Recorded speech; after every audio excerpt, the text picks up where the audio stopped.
الحمد لله رب العالمين والصلاة والسلام على رسوله الكريم وعلى آله وأصحابه ومن استنى بسنته إلى يوم الدين. All praise is due to Allah, and may Allah's peace and blessings be on the last Prophet Muhammad sallallahu alayhi wasallam, and on all those who follow the path of righteousness until the last day. And this is the Q&A section of the evening.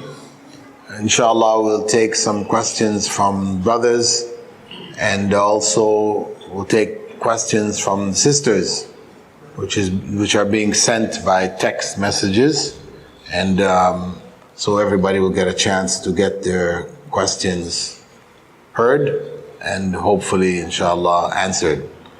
But before moving on to the questions, I'd just like to stress the importance of we ourselves as existing fathers and mothers here, ensuring that we know Islam and know Islam properly and practice it. Because in the end, the success of our children Islamically will largely depend on how much we are ourselves conscious of what Islam is and really and truly live the tenets of Islam. Because though we may appear as practicing Muslims, mean that we do Muslim practices, if our hearts are attached to this dunya to such a level that we have allowed our children to go astray on the scale that they have done, then this is saying something about our practicing Islam. That we, yes, maybe are more conscious or are more conscientious in doing the rituals. And on the basis of that, we are called practicing Muslims. But is practicing Islam just practicing the rituals? Will rituals get us to paradise? Reality, of course, is that without the heart being committed to Islam, then no amount of ritual will carry us to paradise. Because the heart is what will determine everything. As the Prophet ﷺ had said, "Inna fil jasadi mudghah." There is in the body a clump of flesh. إِذَا صَلُحَ صَلُحَتِ الْجَسَدُ كُلُّهُ. If it is right, if it becomes good, then the whole body becomes good. And if it is dead, if it is attached to the dunya, then the whole body is dead, diseased, and attached to the dunya. So though we go through the ritual, those rituals have no impact. And our children will see through those rituals very quickly and very easily. They will abide by them when they're young enough, when we can force them, threaten them, browbeat them. They are afraid, so they'll do it. But as soon as they realize that all I have to do is call 911, then you can't do it anymore. You can't do it anymore. So if we don't win their hearts for Islam, they will not be Muslims. And if our hearts are not one for Islam, if we haven't submitted our hearts to Islam, to Allah subhanahu wa ta'ala, then, as they say, فَاقَدُ الشَّيْء لَا يُعْتِي. One who has nothing cannot give anything. So, I would advise those of you that have the opportunity or are able to find the opportunity to learn about the religion properly, to learn about parenting. If we recognize that we're not effective parents, that we don't really know what we're doing,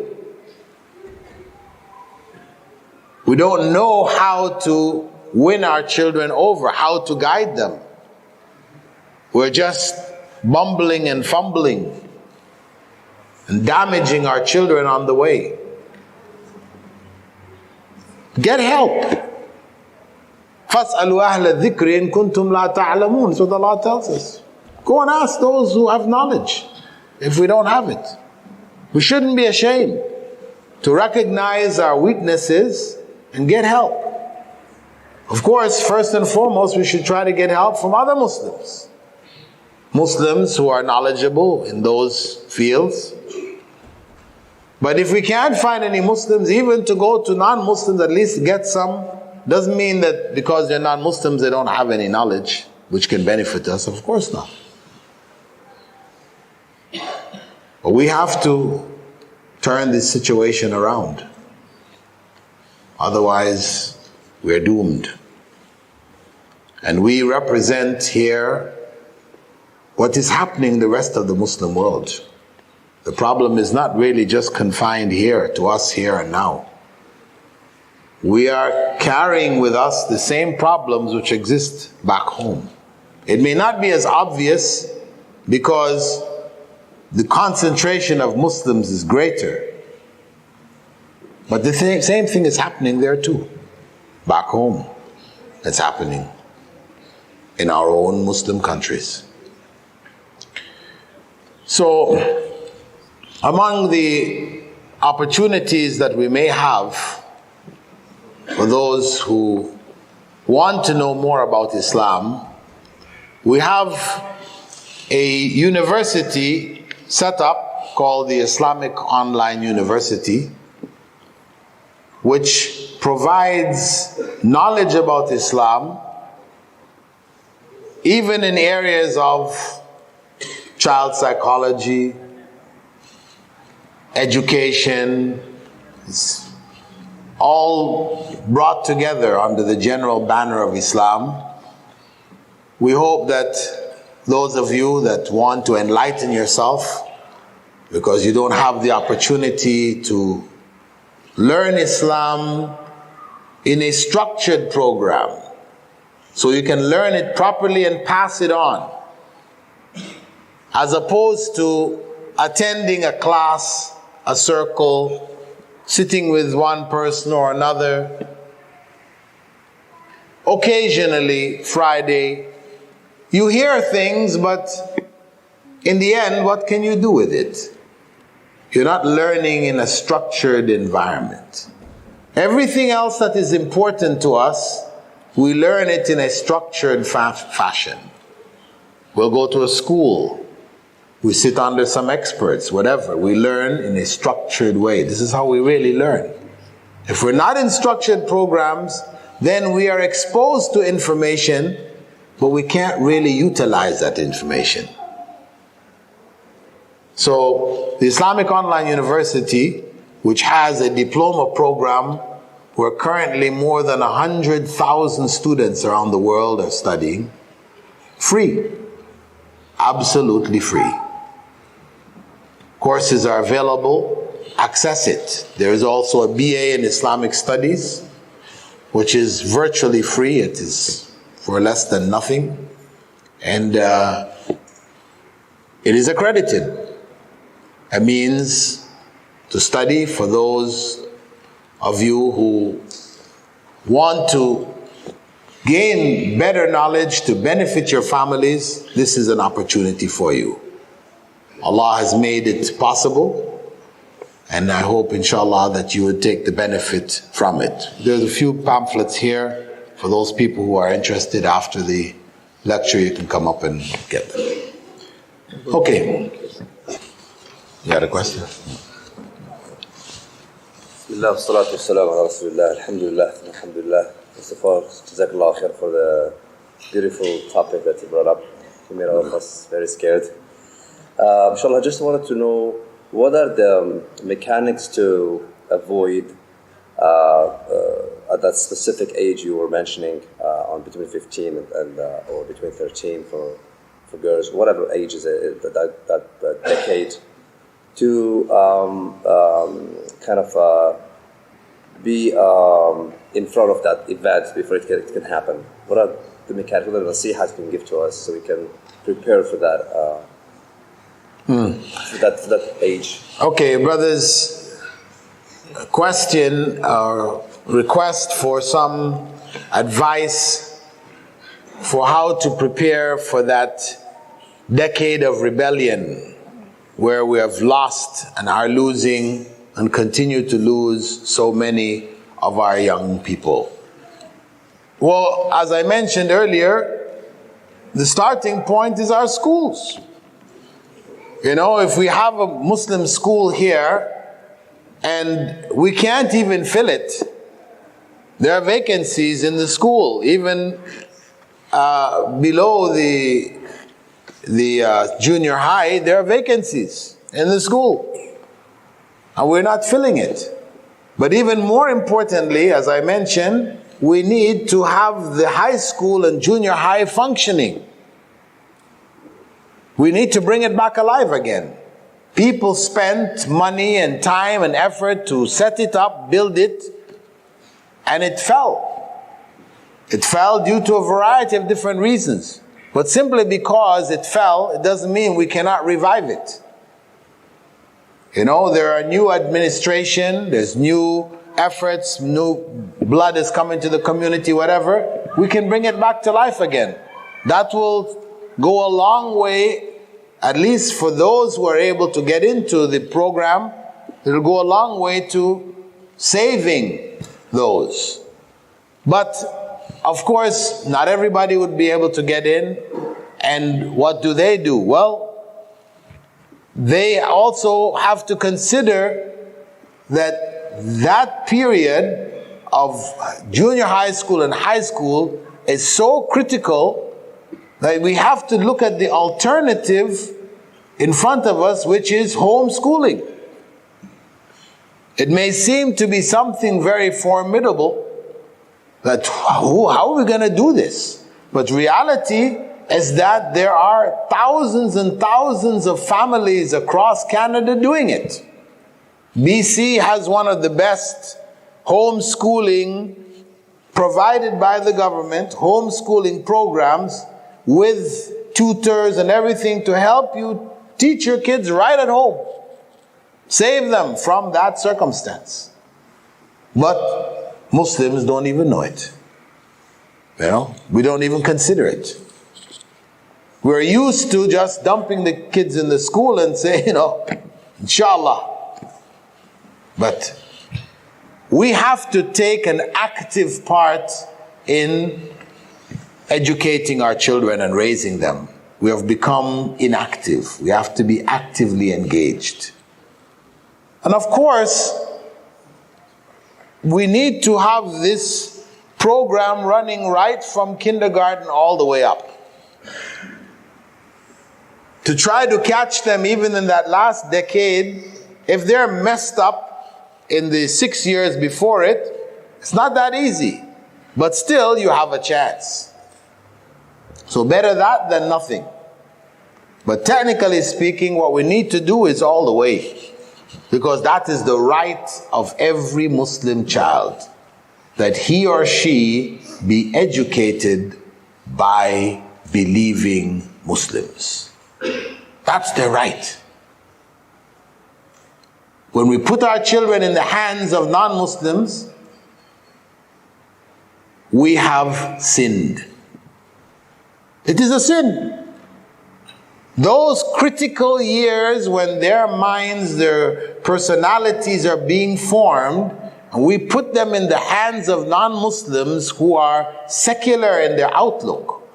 And education is culture being conveyed. It's culture.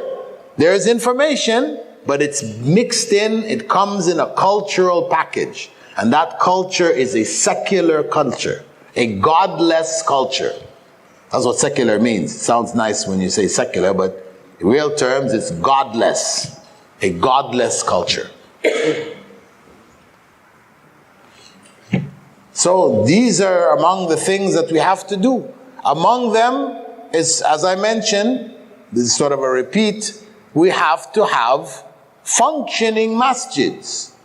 Masjids which serve the needs of the community.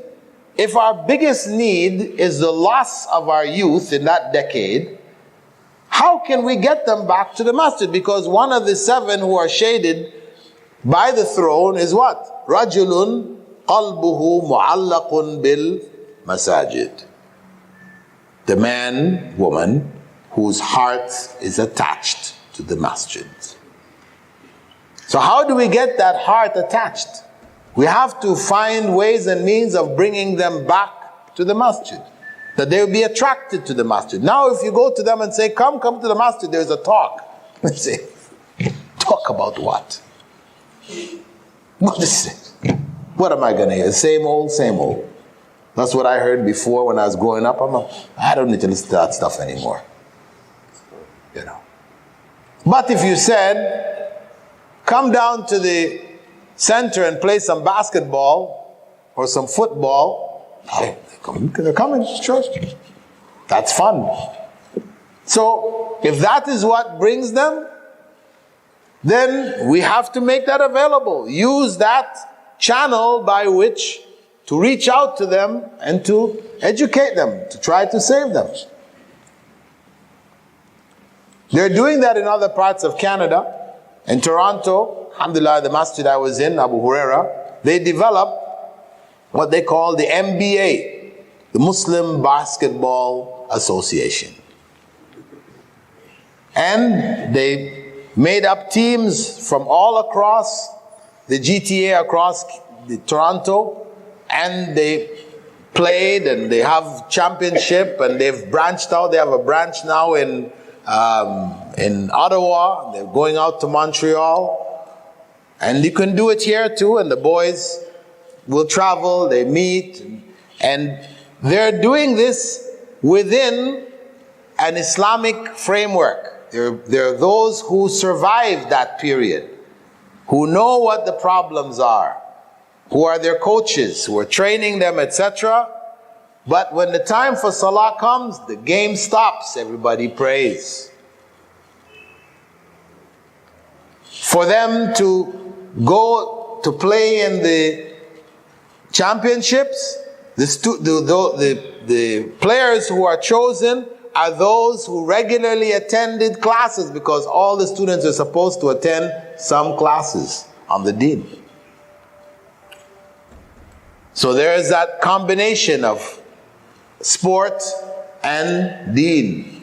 I mean, if we're going to attract them, we have to offer them something which is attractive, which appeals to them. We have to find other methods, and that's why I said we don't need to build more mosques in the way that our mosques are today, where we spend a lot of money to make that beautiful dome. That beautiful dome, the cost for all of that, we could have made a center for the youth. You know? And that beautiful dome is not sunnah. Look at that. Even the big minaret, it's not sunnah. It's no harm. We're not saying bid'ah. I'm not saying haram. But, you know, we have to look at how we spend our monies, because we will be asked about our wealth and how we spent it. So we have to be wise. We have to look at the realities and find solutions and use our money in a way which is going to benefit our community. Take a question from the sisters. Barakallah. A lot of people say that the Islamic schools, their standards, their academic standards and the academic quality is not as high as public school. So people want to go into higher universities, better universities, then they pull the kids out because for that reason. So what is the answer to that? Okay, brothers, question from the sisters, quoted by the brother, about the standards of the Muslim schools. That a number of them, their standards are low. The public schools are better, higher standards, and if the children are to be able to continue their education, higher education, they need to be properly prepared. So if these schools are not functioning properly academically, then the children will be at a loss. Young people will be at a loss. First and foremost, let me say that our Muslim schools should be the best. They should be the best. Our children deserve the best. We shouldn't cut corners. We shouldn't, be neglectful. Well, it's a Muslim school, we can let this go. It's not that important. We don't have to do this. No. We have to do everything that we can to give them the best education possible. Imagine if when they do the government assessment of the schools, the Muslim schools, the 4 or 5 schools here, were number 1, 2, 3, 4, 5. What do you think would happen? What do you think would happen? It's put in the newspaper. The top 5 schools in Vancouver are the 5 Muslim schools. People would say, wow, what are they doing there? That would be da'wah in and of itself. People would be coming down to see, what's going on in this place? That just by itself would be major da'wah.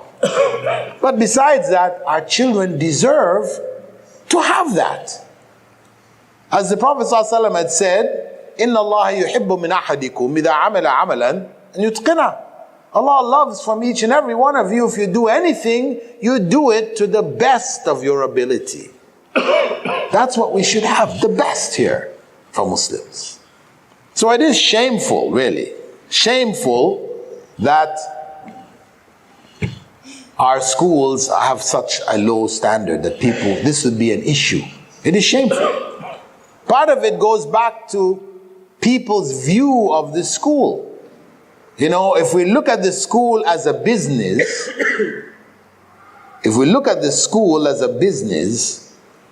then, when you're running your business, you want to cut down on your overhead, right? Cut down on your overhead. So, overhead is well-qualified teachers and, the other things. So you cut corners, You don't need that lab, or you don't need all that equipment, when the time for inspection comes, okay, we get new equipment. But the rest of the time, the equipment is broken, it's just left. Because we're only thinking in terms of business. But bottom line is that the Islamic school is business for Allah subhanahu wa ta'ala. And that business for Allah will only be accepted by Allah if it is done properly.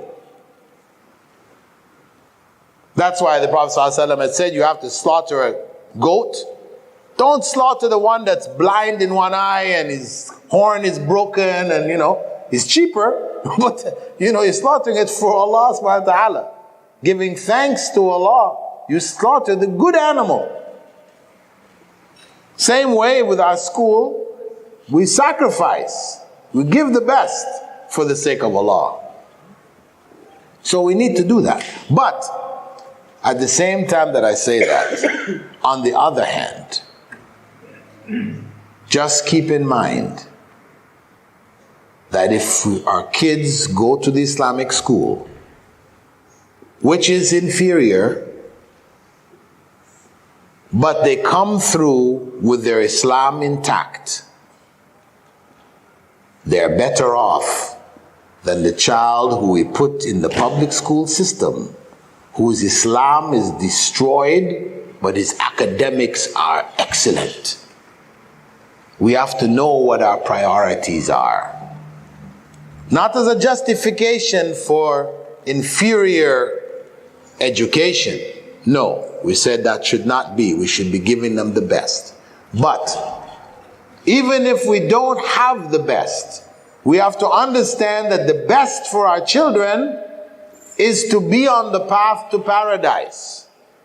It's best for them to know Allah, believe in Him, and live Islam.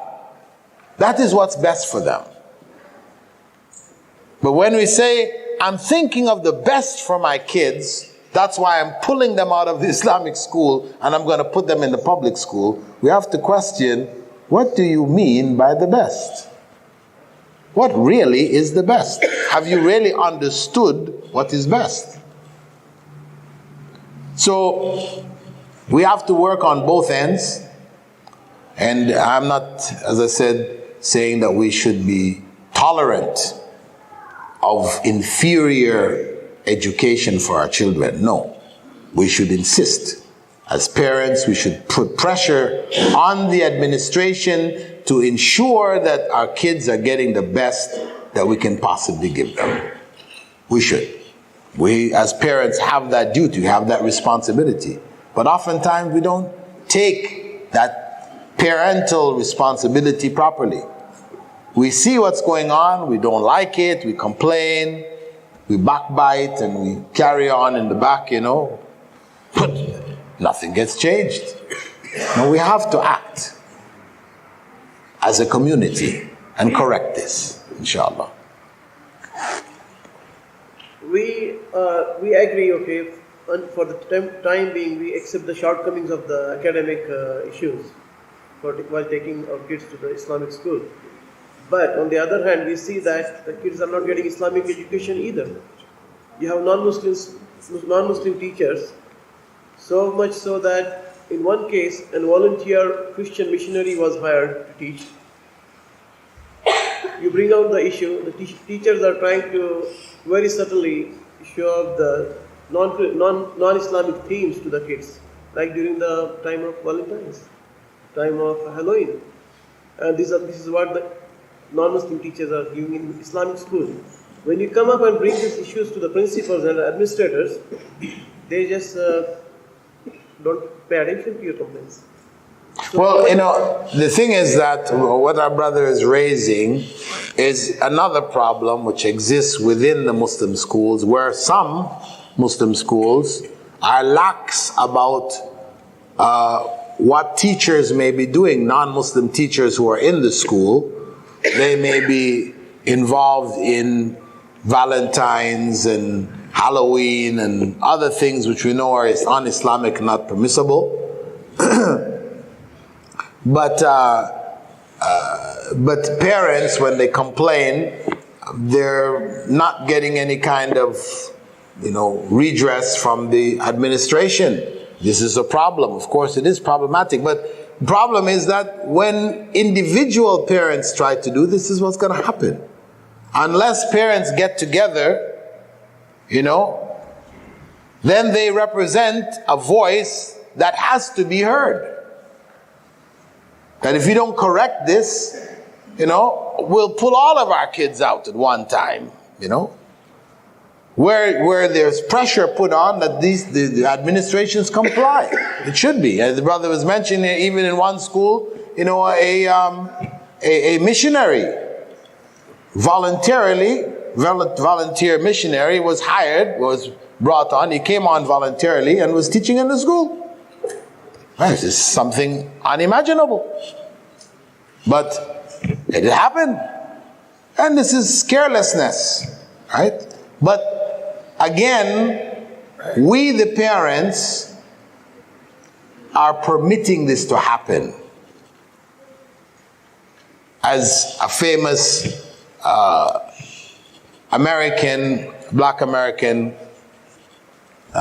you could say revolutionary in the time of slavery, had said that the limits of the oppressors are set by those who they oppress.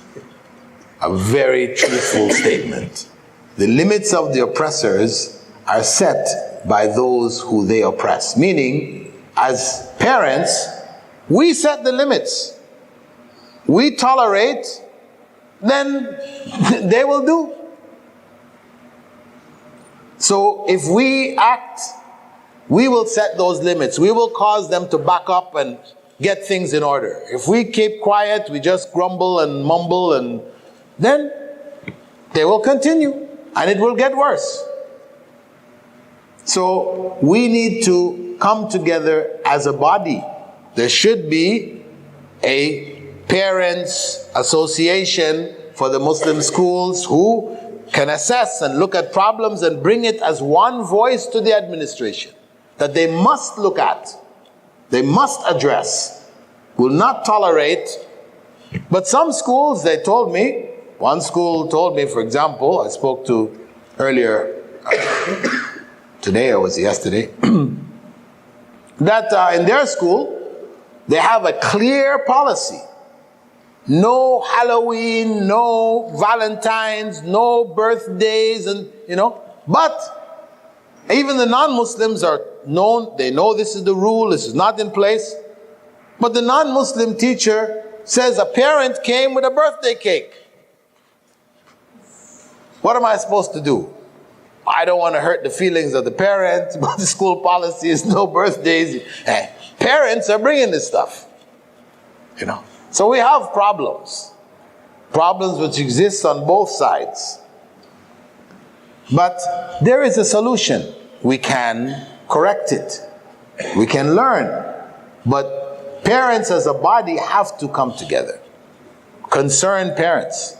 But actually, you know what I told this principal when we were discussing this point? I said, they have an IT principle which is called garbage in, garbage out. Garbage in, garbage out. Meaning in your computer, if you put garbage in, you're going to get garbage coming out of it. You'll print garbage, whatever. If you put in good stuff comes out. That's how it works. And the school is the same way. That actually, the effective Muslim schools are those who interview parents before putting the kids in.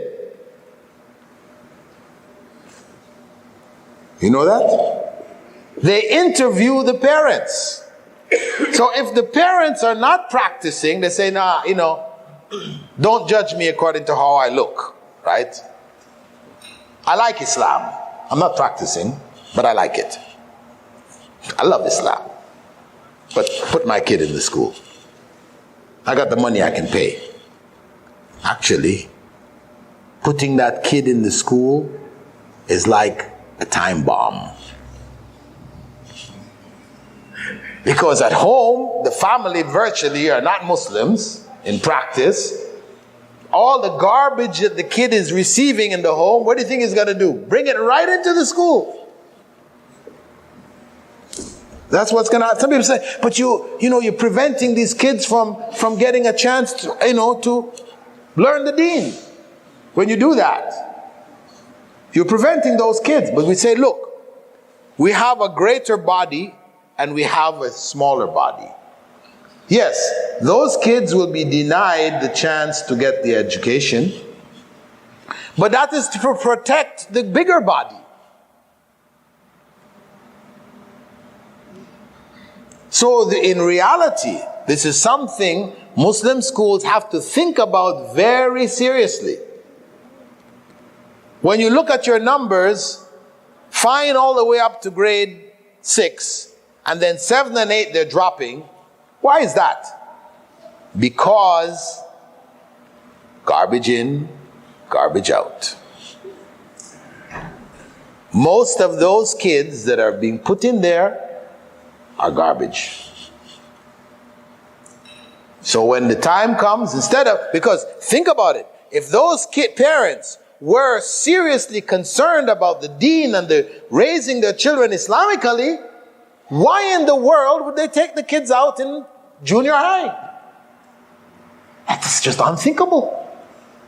It doesn't make sense. But now if the children who are put in from kindergarten, their parents are practicing, then when the time comes for junior high, you think they're going to take their kids out? No way. What's going to happen? The numbers are going to drop. But again, is it about quantity? Well, yes, if school's a business, we have money to make, then it is about quantity. But if the school is about deen, it's ibadah, then it's about quality, not quantity.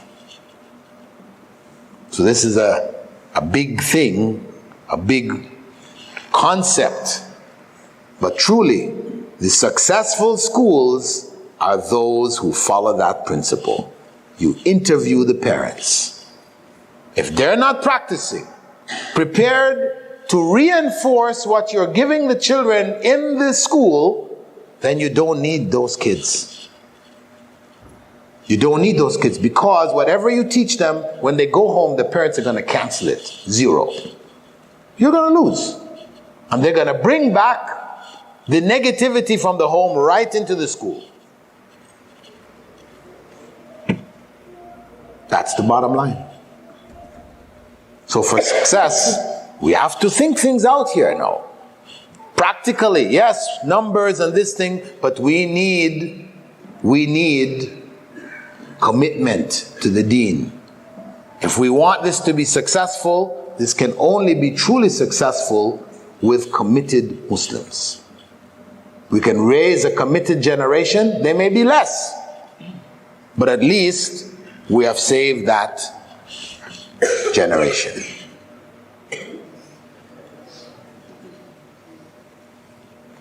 Oh, we took from...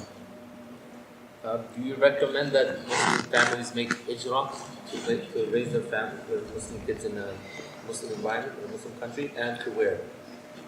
The question of Hijrah for saving children, if a person doesn't see any way forward here, they're incapable of benefiting from the other options that are available, and they have the means and the ability to make hijrah, then that's what's open to them. You know, it becomes virtually obligatory for them to make that hijrah, to protect their children. But the question was, where? You know, this was the big question. There are all kinds of issues out there. You know, and some of the places that we might think, you know, this is, you go there and you're shocked. Because this thing, this secular, godless thing has been globalized. It's been globalized. It's all over. It's everywhere. So even the hijrah option is like,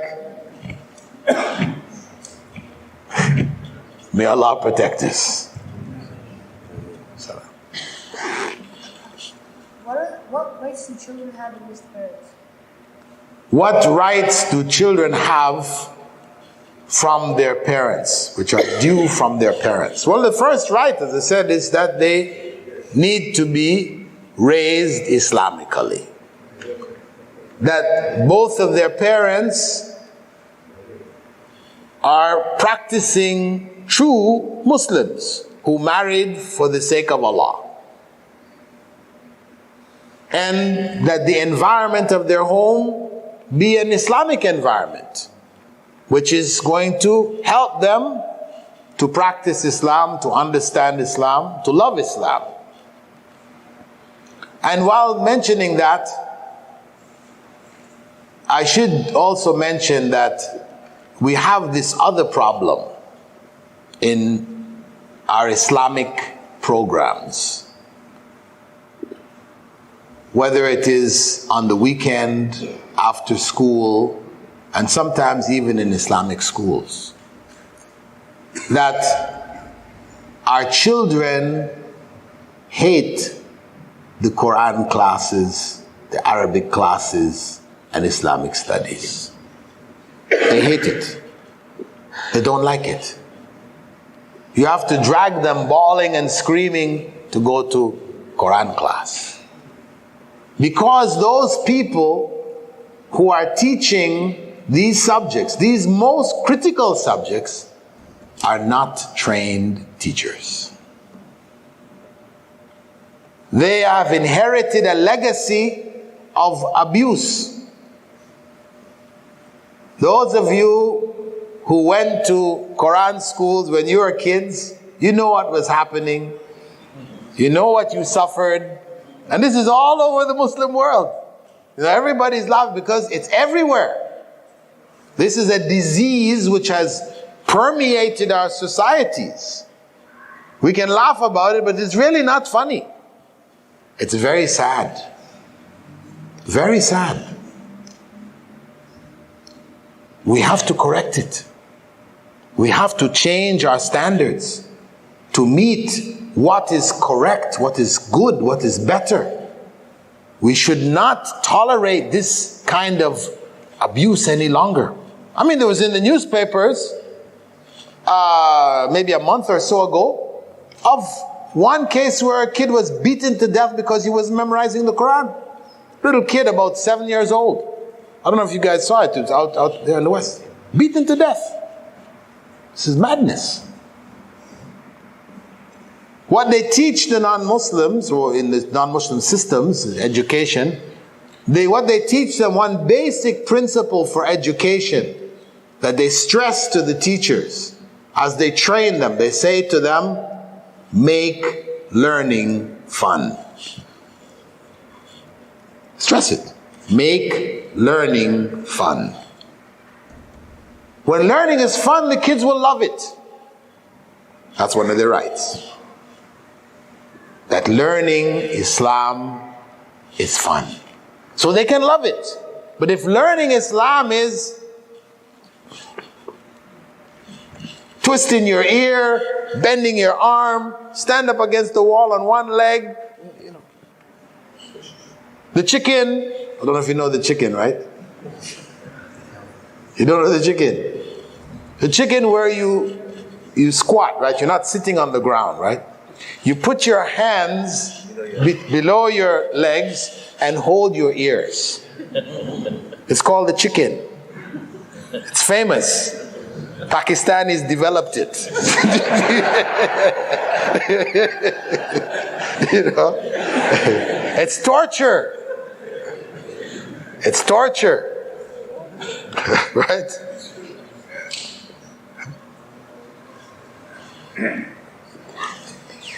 Huh? Some flyers.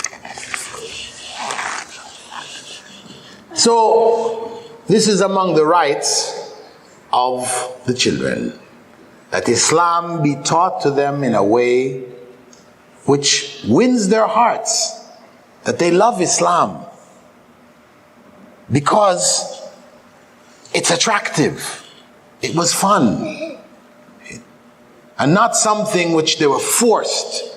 It was beaten on them, forced on them. This is their right. That will give them a chance to live Islam. But the way that we have it going now, no. A'udhu billah. A'udhu billah. How many children have suffered? Even memorizing the Quran. Kids memorize the Quran and they hate it after that. Okay, they finished it, but they don't even want to hear the Quran after that.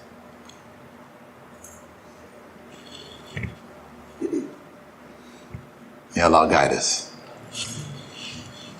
What can a young university-age Muslim do to avoid negative influences and temptations in a college environment?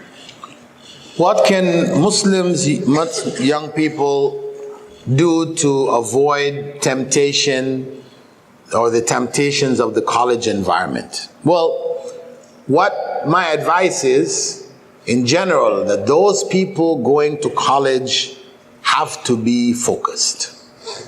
Those kids going into college have to be focused. But again, if we're not talking about conscious Muslim kids, then how do you get them focused?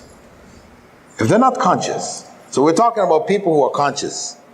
If they're not conscious, then the problem is making them conscious. Because no matter what you tell them when they go in there, they're not conscious Islamically, they're finished.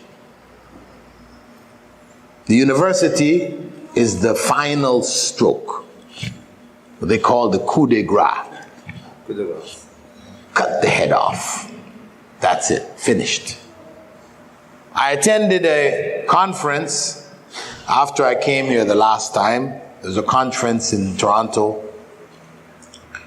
And in this conference, after the conference, I was walking around looking at the books and things outside there.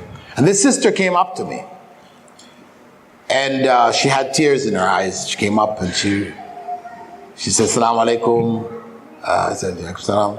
And she said, "Do you remember I was your student in Dubai? I used to attend your classes." I said, "MashaAllah." I didn't remember. I just said, "MashaAllah." She said, "Well, remember you told me and my husband, we had 2 young sons. We wanted to go to you. We were asking whether we should go to Canada. We wanted to make Hijrah to Canada. And you advised us not to go." I could start to sort of remember that. I said, yeah, I guess, yeah, inshallah. And then she said, and we said to you, after you advised us not to go, that we just wanted to go to get the citizenship. So it would be easier for us to move around to different places. We could work in other countries, etc. And you advised us, okay, if you must get this other citizenship, then you go there, get it. As soon as you get it, leave. Don't let your kids grow up in Canada. And we came to Canada.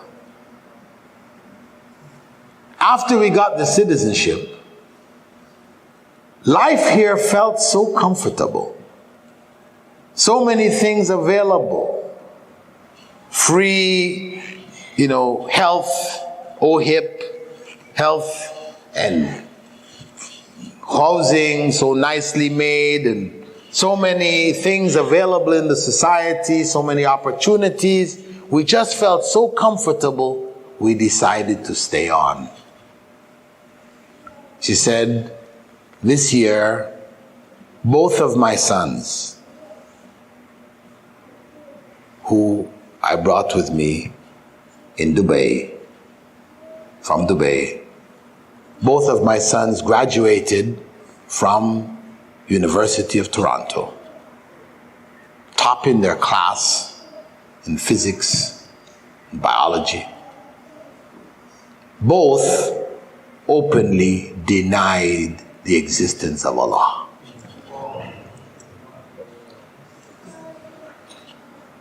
This is a practicing sister now. Herself and her husband are practicing Muslims. Both of them graduated atheists, denying Allah's existence. Not even doubtful, shaky, but saying there is no God. It's a myth.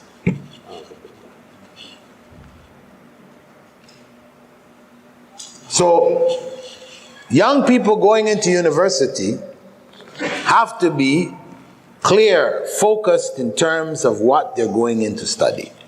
They have to be clear about what they plan to do when they graduate, how they're going to benefit the Muslim community.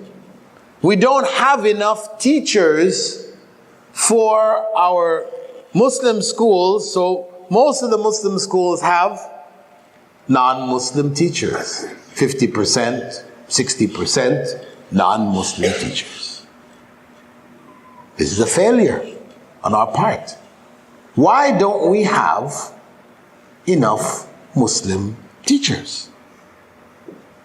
Because priorities have been set in terms of the dunya, whereas most of the engineer, doctor, lawyer, it's about money. But the need of the community, the great need of the community, is to have Muslim educators. So it's unfocused. We need to have them focused as they come into this. So they have a goal, they have a clear understanding of the sacrifice they need to do for the sake of Allah. To understand that this study that they're doing in university is ibadah.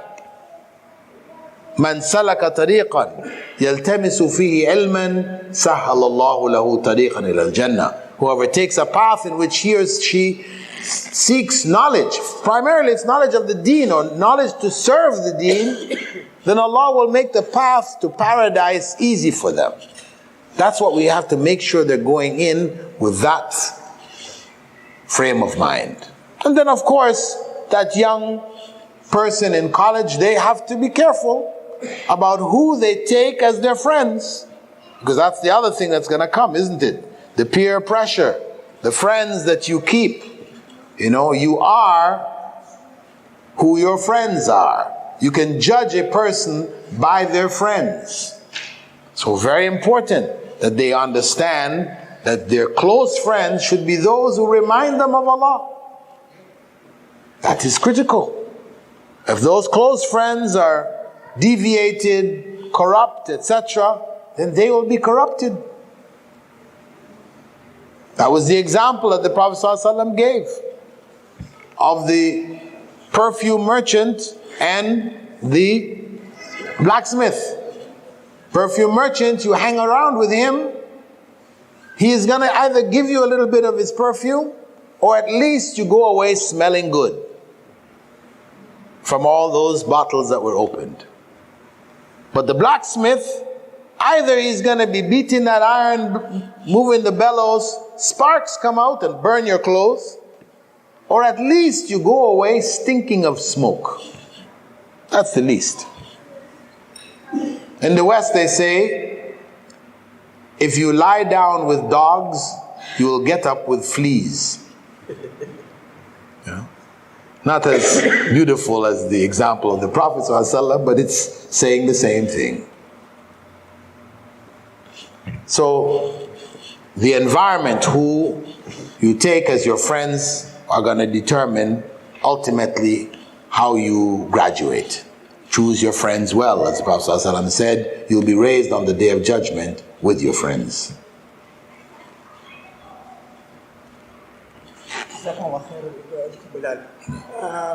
You basically discussed a very important thing, which is the educational bodies. I think one of the most important things I would like to hear your input about it is communication within the families, between the parents and their kids, between the kids, the senior and the juniors themselves. How to keep that value of the religion. Especially, the problem is the born Muslim families, unfortunately, they don't talk anymore. The parents, they don't talk to their kids, and the seniors, they don't talk to the juniors, and this is a big problem. So I would like to hear you. Well, actually, our brother's question actually is a comment, and I agree with it 110%, that communication within the family is critical. Where parents are not able to communicate with the youth, their children, old children, they're living in one life or one realm, and the children are somewhere else. There's no communication. It's only a command relationship. Do this, don't do this, get out, come in. What are you doing? It's just coarse, rough, tough. the communication is lost. But that's because it wasn't built from the very beginning. It's not something which just happens. From the early stages, that relationship, that loving, close relationship had to be there. We are like Aqra ibn Habis amongst the Sahaba, who when he saw the Prophet ﷺ kiss Hassan, Hussein, young kids, he boasted, I've got 10 kids and I never kissed one of them. You know, that's a man. The man doesn't show that kind of softness. That's like a woman's thing. Prophet ﷺ turned to him and said what? Man la yarham, la yurham. Whoever doesn't show mercy to Allah's creatures will not receive mercy from Allah subhanahu wa ta'ala. It will be a curse on us. If we don't have that closeness to our children, where we have communicated with them as they're growing, so they feel they can talk to us. We have explained Islam to them. We have not just commanded them, you're Muslim, so do it. We have explained to them, this is something pleasing to Allah. This is something good. Why is it good? Because of so and so and so. We give them according to, of course, the level that we can explain to them. We get help if we have difficulty, you know. But we have developed those lines of communication from the earliest age. So if we have that, then we have communication when they grow up. But if we haven't, we've just been on the job, providing the money, leaving communication to our wives, then the time comes when we need to communicate and we can't. Because the only time that we got involved was when your wife says, I can't deal with so-and-so anymore, he needs a spanking. You know, so your job is come in and give him a few whacks and, you know, he fears you. But where's the love? Missing. You mentioned that 22-year-old sister and example living in Islam and all that. So what is the family supposed to do, and what's the solution if they have a youth like that in their family? Okay, what to do if we find our children questioning the beliefs, the fundamental beliefs, questioning Islam. They refuse to practice Islam. What do? Do we kick them out? Is that the point where you kick them out? I would say no. They're your children. You have to work. You have to look to see where you went wrong. Try to help them. Let them speak to other people, maybe people their own age who are practicing. You have developed relationships with other Muslims. Their kids are okay. Have them speak with your kids. Maybe you can't get across to them. Maybe others can. You know. Try to find other ways and means, whether it's through the media, whether it's good lectures or DVDs, YouTube, whatever, which address youth and youth issues, etc., that could reach out to them. You try to find ways and means. Of course, when it reaches the point when they want to come and smoke dope in your house, then you have to put your foot down. You can't say, well, better they smoke dope in the house than out on the street. No. Then you're submitting to corruption in your own home on a level which is unacceptable. Because the younger kids, when they see the older, better to remove that older is like the bad apple in the barrel. You know, you better to remove to save the others. You have to think about the other members in the family. You know. And there's a point where you have to stand. But we have to know that in most cases where these kids have reached this state, we are to blame. So where we have found them like this, we have to go and try and find the solution. You know, we can't stand back and say, well, they won't speak to us. We have to bend over backwards. We have to go and find the ways because we have created this situation. No, hold on. Other people. Okay. You said earlier, those Muslims who practice rituals are called practicing Muslims, but they are not. The real. And at the same time, you said yourself, you clearly practicing Muslims. So what is the real picture of a Muslim practicing Muslim? Well, okay, brother's question basically is what constitutes a truly practicing Muslim, a real practicing Muslim? It is one who externally practices what he internally believes. Not one who externally practices something which he internally doesn't believe. That is we judge from the outside. Of course, we don't know what is necessarily on people's inside, so we can't go and try to judge what's people's hearts. We don't have that authority. But I'm just saying in terms of reality is that Islam is not only external practice. It's external and internal. So where it is only external, then it is a facade. And this is like the person who the Prophet ﷺ said in Sahih Muslim, who will do the deeds of the people of paradise as it appears to people, but he would be from the people of hell. There are people who will do the deeds of the people of paradise as it appears to people. Externally, we think this is a practicing Muslim. But because internally it wasn't there, they will be from the people of hell. So this is the state, an evil state that inshallah I ask Allah subhanahu wa ta'ala to protect us all from. Ameen.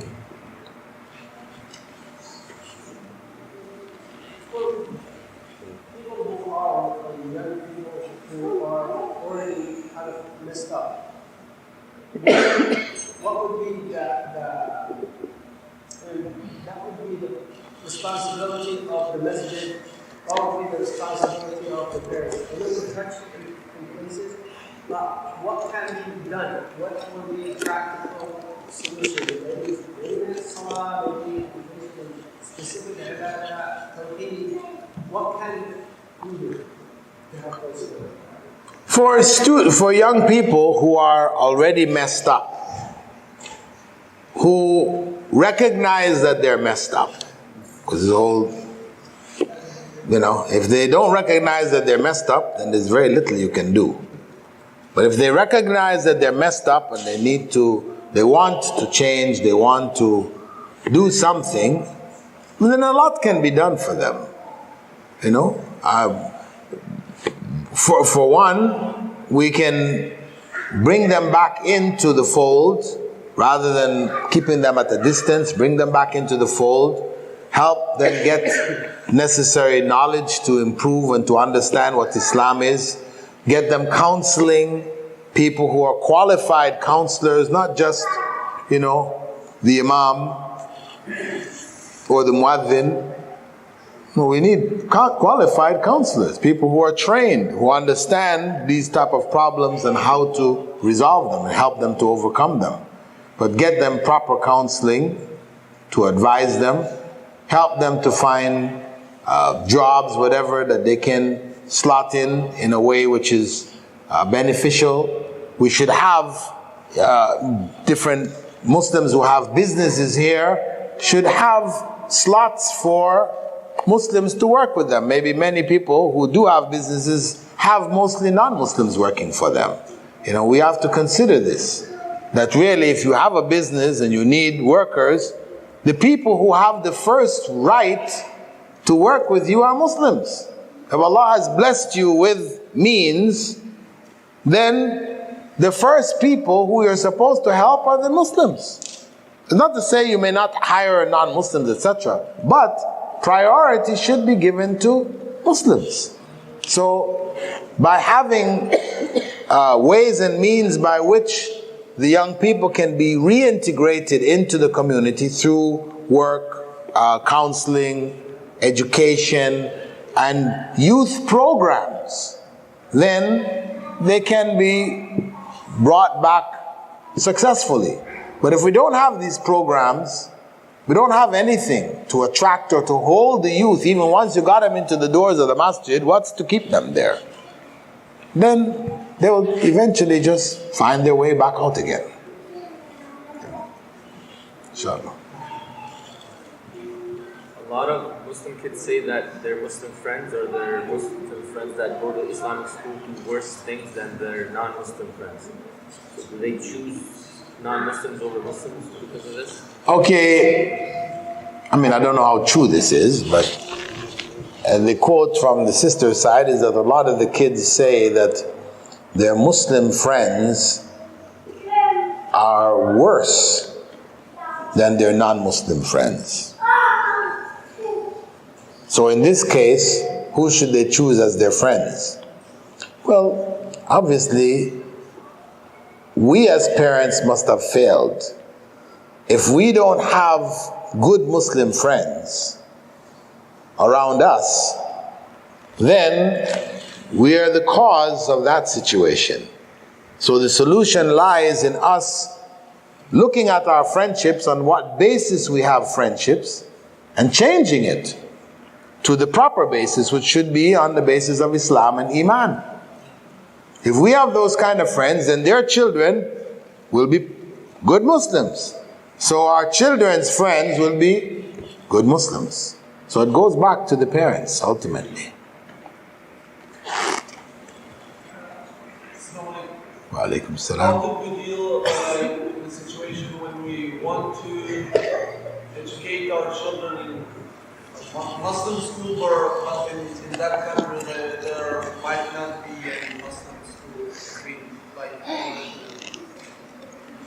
and Well, I'm not clear on that question. Talking about the area where Muslim schools are not located. What do you mean, please? If you're in a country... No, just let him explain.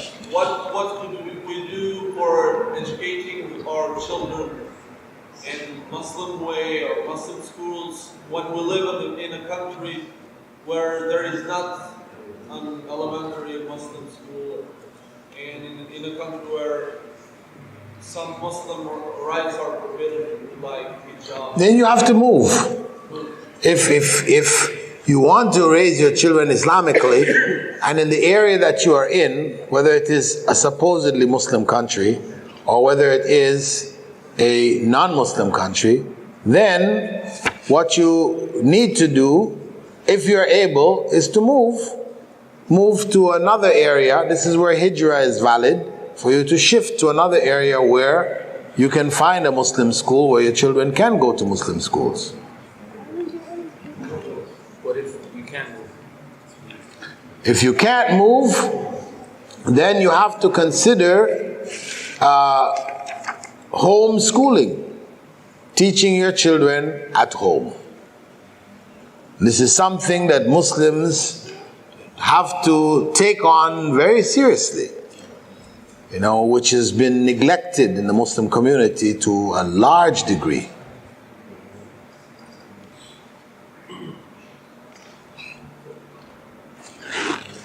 This is more of a common analysis, and it has to do with our local reality.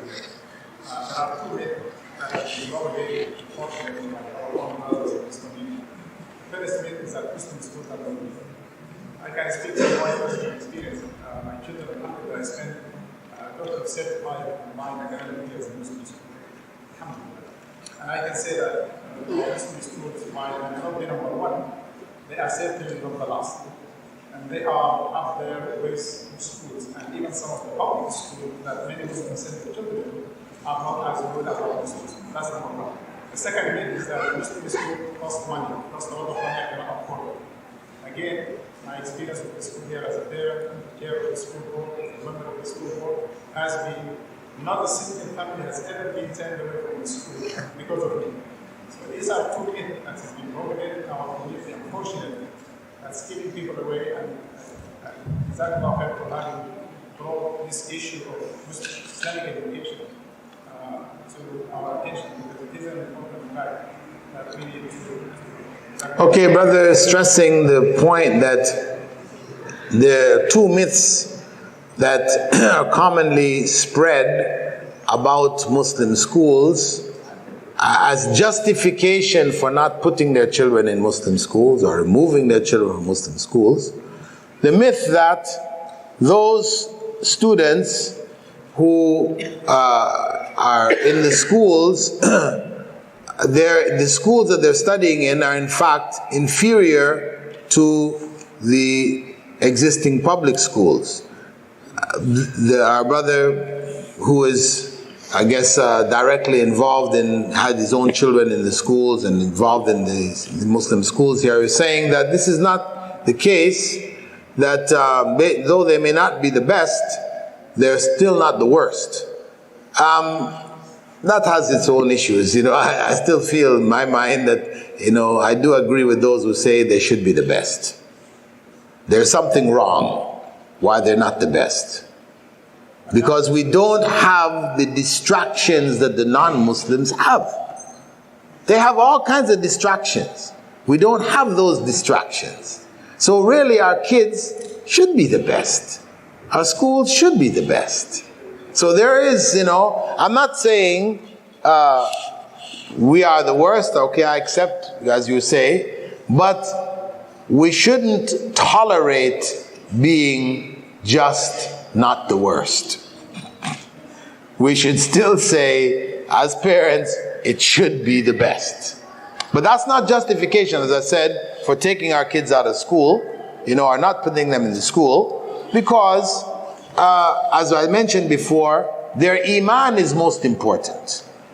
Their iman is more important, in fact, than their academics. But the other point, which was the economics, that these Muslim schools are so expensive, as our brother pointed out, that no child has been turned away from the school here because of economics. They work out something else for you if you don't have enough, honestly, you don't have the means, it's difficult, you got too many kids, it's going to cost you too much. They will work out some way to get your kids in. So nobody is turned away because of economics. So it is a false myth which has been circulated that Muslim schools are just so expensive we can't afford it. But what in reality is that people tend to put their monies and spend their monies according to their own priorities. So they've chosen other priorities and they're willing to put their money in and put it all in, and they're not willing to spend their money on their children as their children deserve. There's a comment, I guess, from a sister. It says there's something called PAC, Parents Auxiliary Committee. It says every year they try to give an opportunity for parents to raise their concerns, but no parents show up. The system is there, but no parent wants to utilize it. Okay, there's a mention that there is an organization, or I guess a grouping called PAC, Parents Action Auxiliary Committee, but that parents are not involved in it.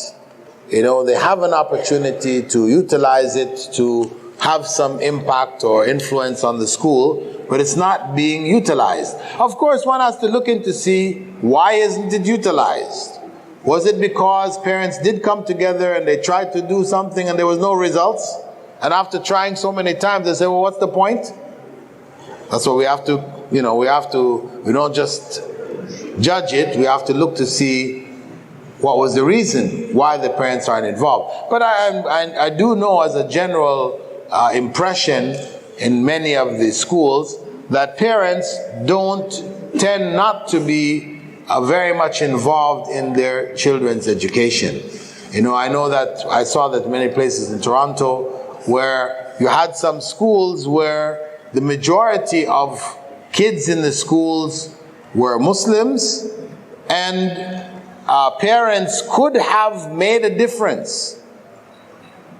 When they have parent-teachers meetings, none of the parents show up. So there's no input from the parents. And once parents are involved, then the teachers become more careful, more concerned, and these kind of things. But when they see that lack of involvement, then the parents feel, the teachers feel they can do anything. They don't have anybody to check them or to question them, etc.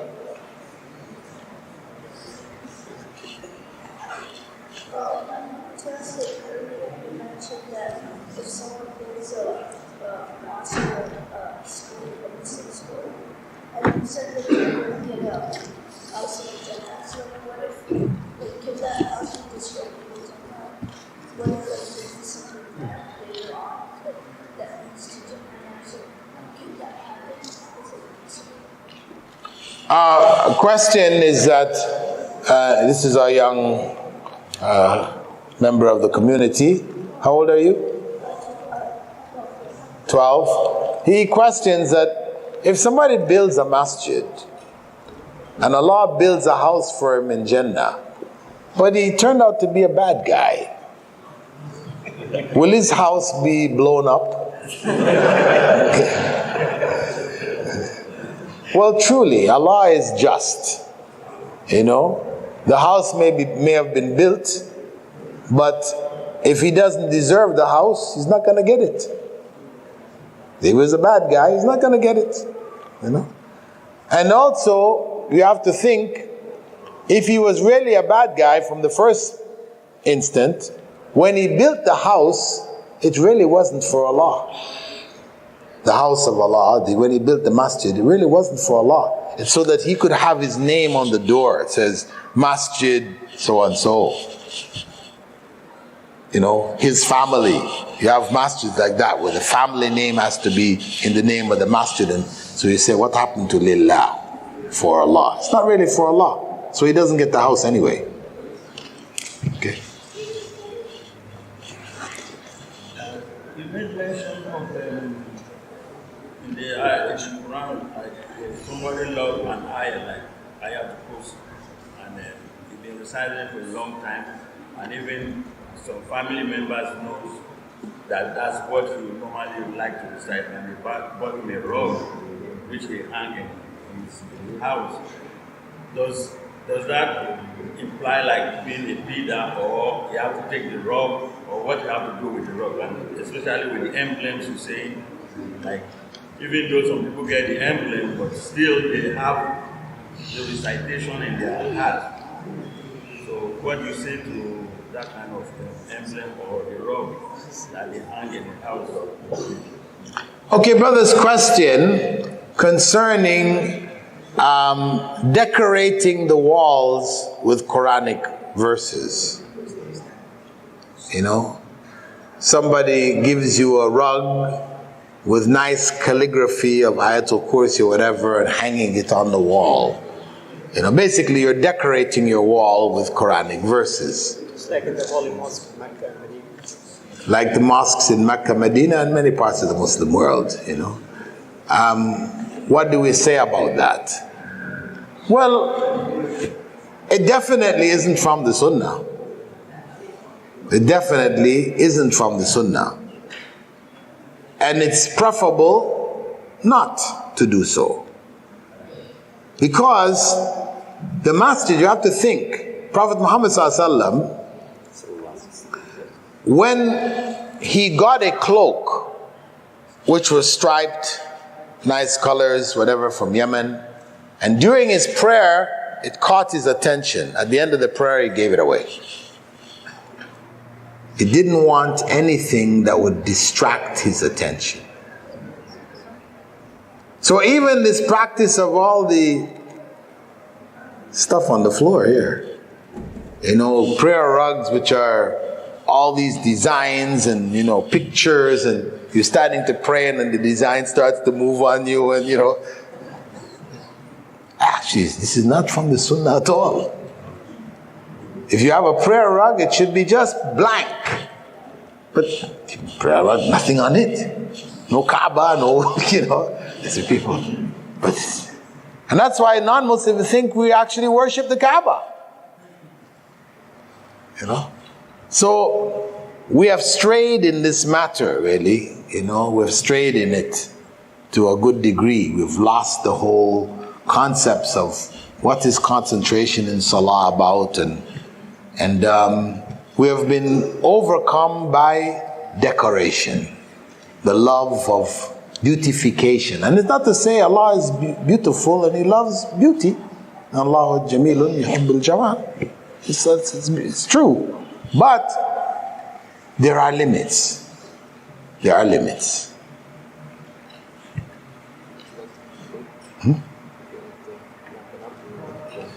Okay, we'll take last question from somebody who didn't ask a question. It's not a question, honestly. It's just a reminder for me and maybe for the rest. Parents should seek sources for halal, feed his kids and so on. And Allah will help him for that. Because this is mentioned before the cat, the story of the kids. Their dad was righteous dad, and Allah saved their wealth for them. So every parent should seek and earn halal money to feed his kids from halal sources. This is a very important thing. Okay, brother's comment, as al-Khird, when he spoke about the kids whose father had left wealth buried under the wall that he rebuilt, you know, he referred to the parents saying, وَكَانَ أَبُوهُ صَالِحًا أَبُوهُمَا صَالِحًا كَانَ أَبُوهُمَا صَالِحًا, that their parents were righteous. So the parent of theirs was righteous. So that the righteousness of the parent served to protect the children. So again, stressing the importance of us ourselves practicing, Muslims adhering to the Quran and the Sunnah, and being careful about where we earn our money and where we spend it. You know, that the money we earn, if we're earning haram, then we are almost cursing our children. It's like a curse, because our situation becomes cursed. Our dua is no longer accepted, you know, because of the cursed state of the earnings that we have. So we have to try to make things as halal as possible. Our environment, our earnings, in all respects, inshallah. With that, we're going to conclude. Subhanakallahumma bihamdika. Nashhadu an la ilaha illa ant. Nastaghfiruka wa natubu.